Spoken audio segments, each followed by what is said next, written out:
Readers, what's the difference between a slow burn and a slow book? I'm sure we've all been recommended a book before and they've said something like, this is a great book, bit of a slow burn, but it's good.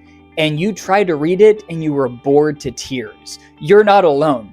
The reason is it wasn't a slow burn, it was just slow. So what's the difference between the two?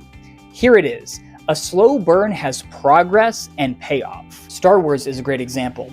In the first trilogy that came out, you have Luke, and Luke's character is a slow burn. In the first movie, he doesn't know what the Force is, and by the end of the first movie, he's just barely touching the Force. The second movie, he starts learning the Force. By the third one, he is a Jedi, he confronts Vader, he confronts the Emperor, and it's a great payoff. In the Star Wars prequels, you also have a slow burn in a negative way, where Anakin Skywalker gets worse and worse. A slow burn can be good or bad as long as there's some type of progress. With my book that's currently on Kickstarter, I have the main character Satchel, and she is very timid at the beginning, she's depressed, her mother had passed away, her father is a drunk, and she is trying to overcome a lot of things. And at the beginning, she's a pretty broken person.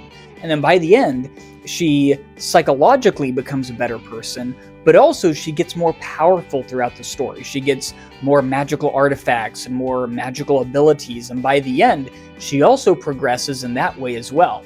But I also have in my story where a lot of bad things happen. The villagers get more and more angry with her. They think she's a witch. And so as the story progresses, she gets more powerful, but the villagers hate her more and more. So you have multiple progressions, both good and bad.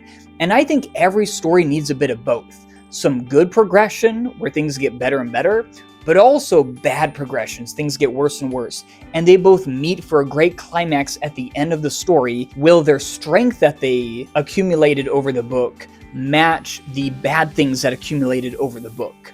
And this makes for a very great payoff at the end of the book, which one is going to outdo which. With Frodo, you see that the power of the ring overcame Frodo at the end.